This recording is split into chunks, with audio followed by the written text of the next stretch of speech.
Olá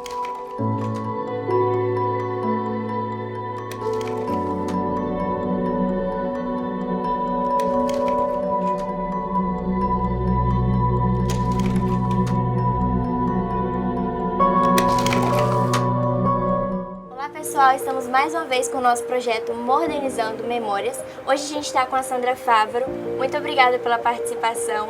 Obrigado vocês por terem me convidado. Sandra, sabemos da sua história juntamente com sua família.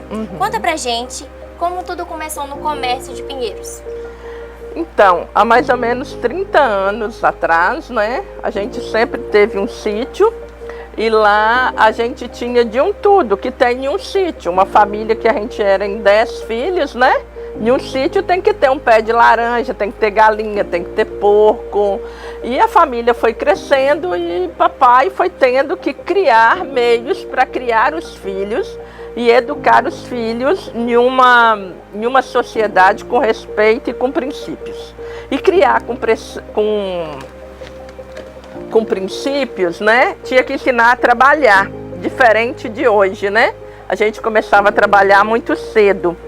E nós tivemos lá no sítio criação de porcos, criação de galinhas poedeiras, e daí a gente começou a vender isso, né? Então papai colocava a gente aqui, todo mundo sabe, né, que um dos atrativos culturais da nossa cidade é a feira livre aos sábados, né? E lá todo mundo que tem alguma coisa leva para vender lá. E nós não fomos diferentes. A gente levava as coisas para vender lá também. E lá na feira a gente começou vendendo porque a gente tinha as galinhas. E um determinado ponto, galinha poedeira, ela para de colocar os ovos, ela já dá prejuízo e tem que vender. O meu pai fez uma grade, colocou lá no carroção lá de um trator, e eu e a minha irmã mais nova que eu íamos todo sábado vender essas galinhas na feira. Na época era constrangedor, porque a gente era adolescente, né? Imagina a Tiffany vendendo galinha na feira. Então imagina a gente naquela época vendendo galinha na feira. E mais a gente fazia, né? Todo sábado a gente ia lá, quando tinha, levava os ovos também para vender. E daí criou-se a cultura de vender na feira o que a gente tinha no sítio. A gente vendia lá no sítio também, as pessoas começaram a procurar a gente lá no sítio. A gente vendia muito mais na feira. Tudo que a gente produzia, feijão que papai plantava e aquele quebradinho a gente levava para a feira. Depois eu e minhas irmãs começamos a fazer faculdade. A faculdade era de final de semana. E aí meus irmãos mais novos iam para a feira e a gente ia para a faculdade. Lembrando que nossa faculdade era paga com o que desse na feira, né? Então foi assim que a gente começou a nossa trajetória de empreendedor. Aprender a vender, aprender a produzir. Com o tempo eu tive o Rafael e a Ana Carolina, que são meus filhos. Eu comecei a fazer biscoito com a minha mãe, porque meu filho era muito doente. E então era um serviço que eu podia fazer quando dava. Comecei a vender esses biscoitos na rua, de porta em porta. Depois meu irmão levava folhas verdes para a Conceição da Barra. Eu comecei a mandar para a Conceição da Barra também toda a minha produção de biscoito, bolos e pães. Foi assim que eu comecei nesse ramo, né, de pães, bolos e panificação. Então aprendi a vender desde sempre, né? E também a gente bordava muito, né? Fazia enxovais para as pessoas que tinham um poder aquisitivo grande na cidade. A gente no final de semana também bordava para essas pessoas, né? Para pagar a nossa faculdade. Muitas experiências boas, né? Que você não conseguiu da noite pro dia. Sim. Conta pra gente como você conseguiu aprender tudo que você sabe hoje. As receitas, de quem saiu. Então, eu sou de origem italiana. E italiano tem uma coisa de fazer, antigamente a gente chamava de merenda, quitutes, hoje é pão, bolo, essas coisas assim. A gente tinha que fazer essa merenda por a semana inteira, porque durante a semana tinha que trabalhar na roça e estudar, então não dava tempo.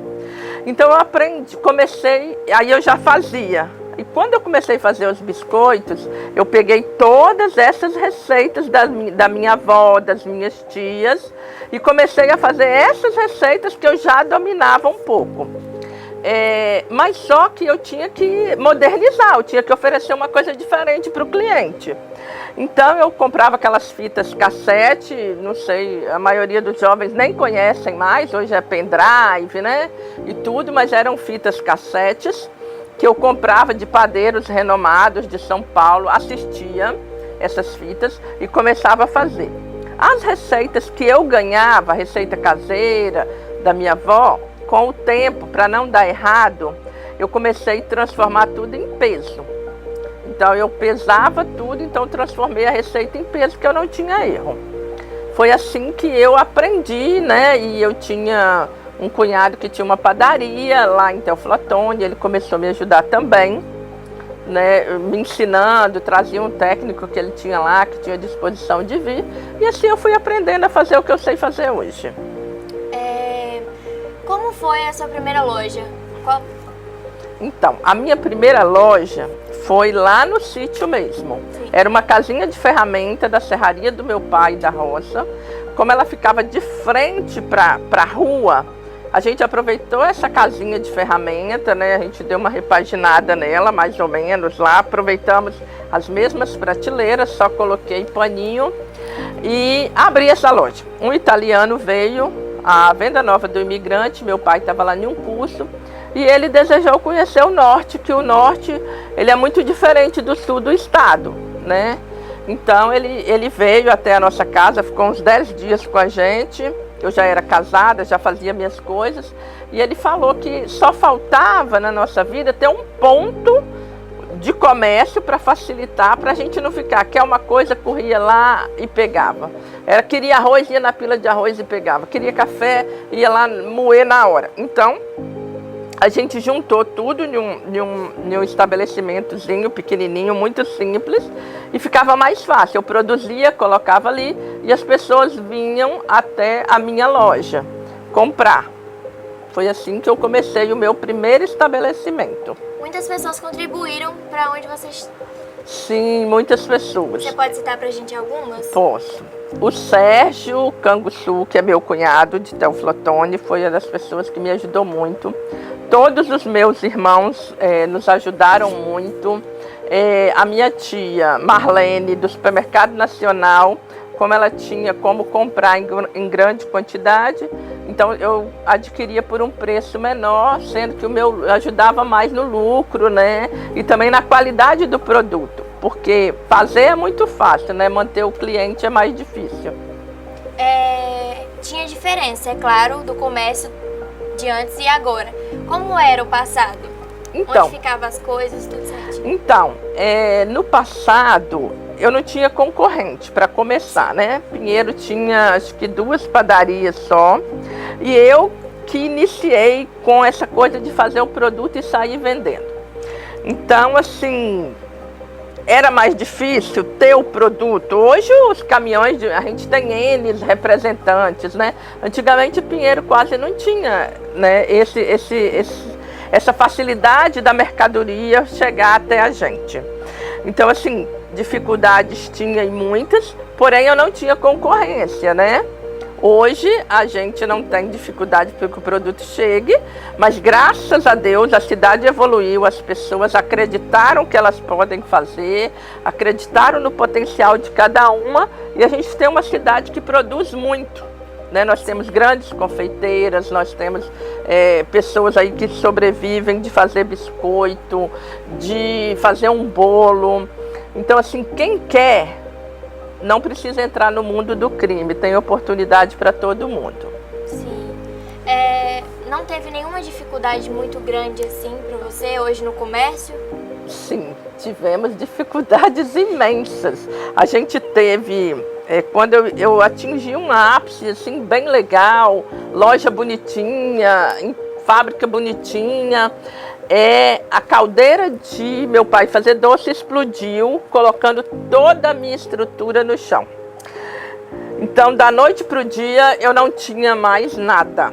E tinha um grande evento, um café para 500 pessoas, que eu tinha que ir mais do que nunca eu tive que entregar esse café no outro dia às 7 horas da manhã. E a explosão aconteceu por volta das 4 horas. Tudo que estava pronto eu perdi, porque caiu toda a estrutura física, né? Caiu, mas mais uma vez foi provado para a gente que os amigos são as coisas mais importantes que Deus nos dá. Então a cidade inteira subiu para o sítio.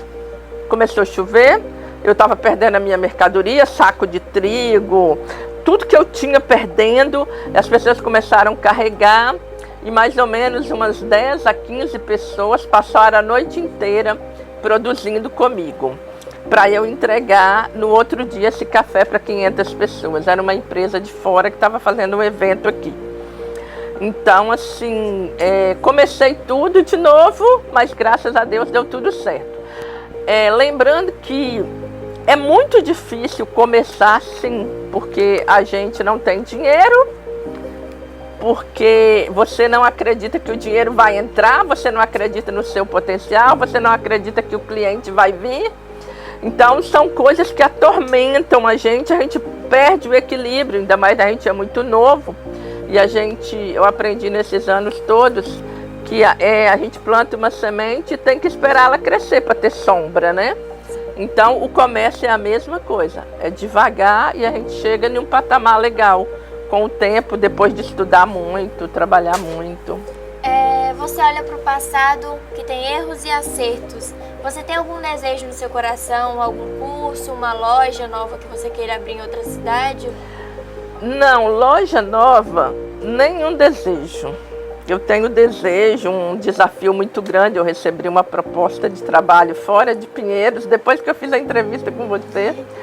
E a gente fica aqui na mesmice, no interior, e não imagina que as pessoas estão de olho no potencial que a gente tem, que a gente nem acredita que a gente tem.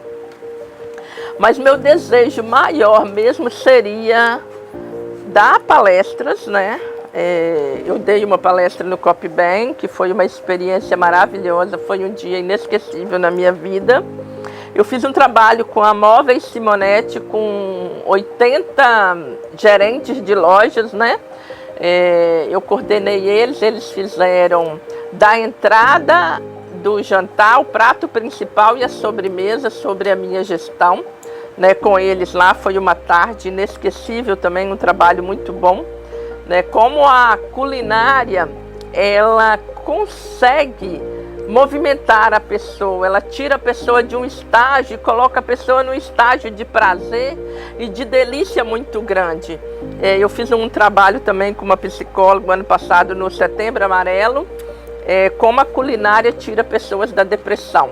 É um número muito grande já hoje de pessoas que estão saindo da depressão, como incentivo dos psicólogos e dos psiquiatras para que elas partam para a culinária.